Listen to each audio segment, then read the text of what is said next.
The news day continues here on One News Now Business. I'm Diego Castro. Here are the biggest stories on the economic and corporate fronts. Money sent by overseas Filipino workers rose to a 6-month high in June. Data from the Bangko Sentral shows that cash remittances rose to $2.81 billion in June. That's 2.1% higher than the $2.75 billion in the same month of last year. Security Bank Chief Economist Dan Rosas says improved economic conditions in host countries led to more job opportunities and better wages for OFWs.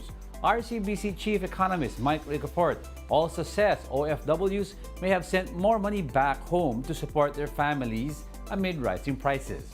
Meanwhile, foreign investment pledges approved by investment promotion agencies also grew to over 59 billion pesos in the second quarter. That's 27.8% higher than commitments in the same period of last year. Ricafort says the annual increase reflects the further reopening of the economy, which tempered concerns over elevated inflation and high borrowing costs. Despite the higher annual increase, the second quarter logs the lowest level of foreign investment pledges since Q2 in 2022. This is also the lowest foreign investment growth since 2022. The national debt is seen to swell further to 15.8 trillion pesos by the end of 2024. That's according to projections made by the economic managers during the briefing for the proposed 2024 national budget at the Senate. That's even if the country pays off 1.9 trillion of its debt. However, Finance Chief Ben Jokno says the country's debt is still manageable. Jokno also says that a big portion of the country's loans will be used for infrastructure projects, which are expected to stimulate the economy. The way we borrow money, hindi po ganon, mga long term po yon at saka fixed ho yung interest rate, hindi yung floating interest rate. Ano, na pag tumaas yung pag sumama yung ekonomiya, tumataas yung interest rate, hindi po ganon ang pangungutang natin. Here to give us his insights on the country's growing debt level and his policy rate projections, we have with us on the show Sir Percival Peña-Reyes, Director of the Ateneo Center for Economic Research and Development. Good morning, sir. Good morning. Thank you for having me. Yes, thank you for joining us. Let's get right to it. Do you agree that the country's debt level remains manageable? Well, there are indications that it seems to be that way. But we have to consider some caveats. Really, our debt to GDP growth is second fastest to Thailand due to the pandemic, and of course, while we can outgrow it by simply growing the economy, it will take some time to do that. Considering that only a few sectors are pulling up growth in the country. Okay? So these are relatively low productivity sectors, in particularly accommodations and transport.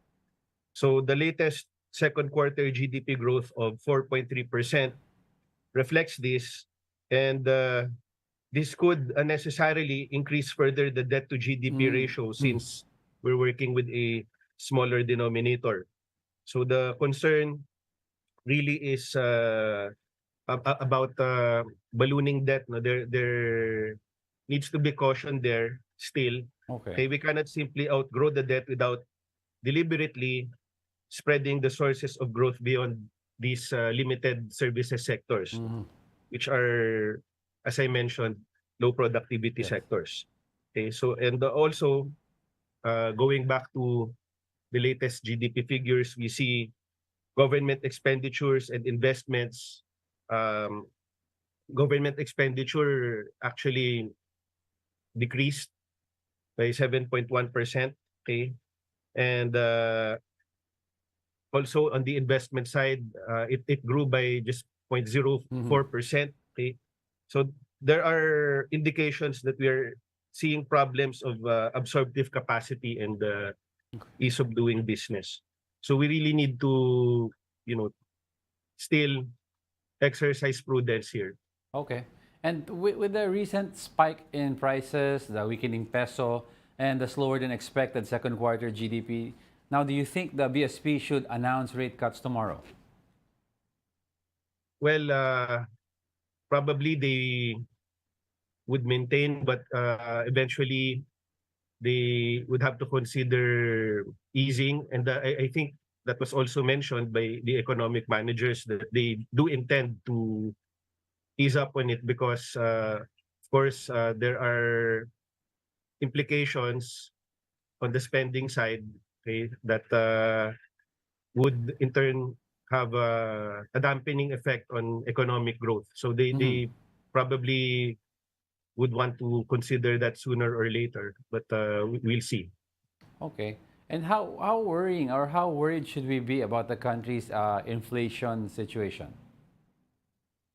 Well, it seems that the inflation is on a downtrend, okay, but there are, of course, both external and internal factors to consider, okay? But externally we have, of course, oil prices to consider, okay? We also have the Russia-Ukraine war still an Yes. issue, okay? Um, and we also need to consider marked slowdowns in wholesale and retail trade, construction, government services, agriculture, fishery, and forestry sector, okay, which really hardly grew from last year, okay, 0.2% in Q2 after growing 2.2% in Q1, okay. So the sector actually shrunk by 1% between those two quarters, marked by a 7.5% drop in fishery and aquaculture output.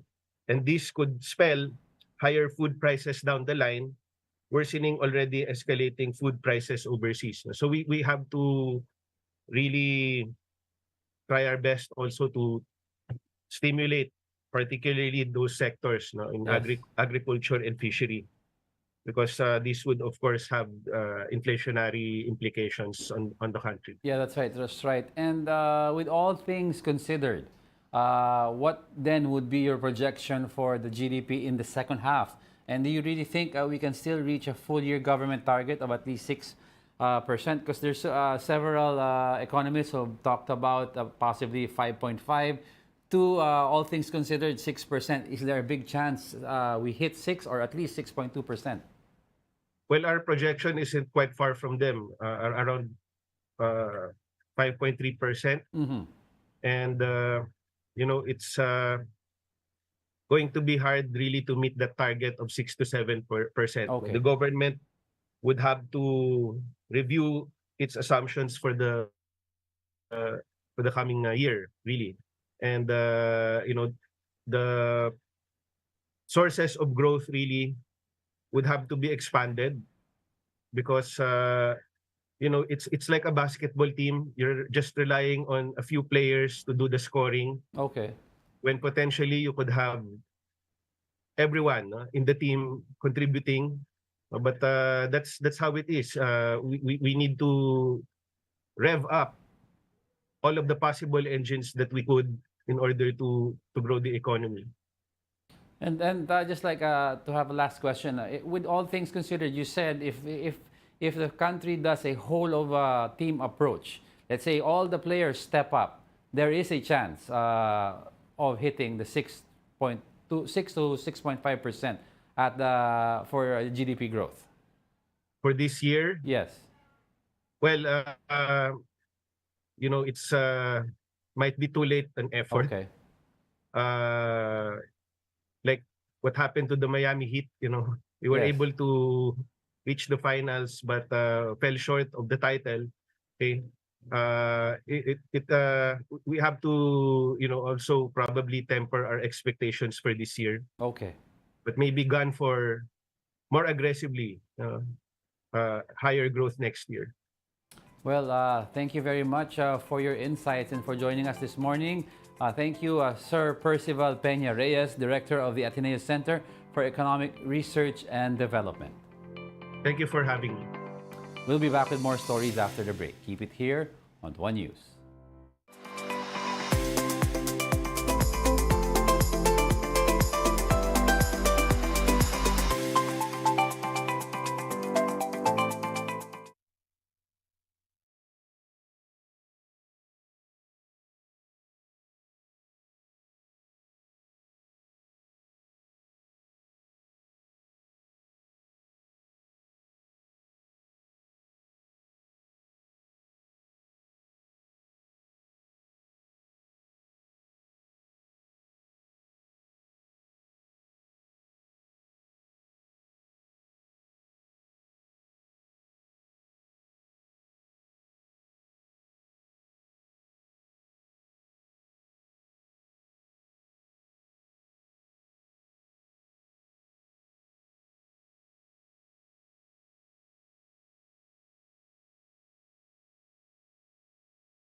You're still watching One News Now. I'm Diego Castro. The Philippine car industry logs an increase in sales despite inflation dampening overall spending. According to a joint report by the Chamber of Automotive Manufacturers of the Philippines Incorporated and the Truck Manufacturers Association, overall car sales totaled 37,000 in July. This is a 33% increase compared to the same month last year. The July figure is also 2% higher than total car sales in June. A big chunk of cars sold in July are commercial vehicles, with over 27,000 units sold, 28% more than July 2022. More passenger cars were also sold last month at 9,500. This is nearly 50% more than the units sold in the same period of last year. Philippine economy growth slowed to 4.3% in the second quarter as rising prices lower consumer spending, while headline inflation cooled to a 60-month low of 4.7% in July.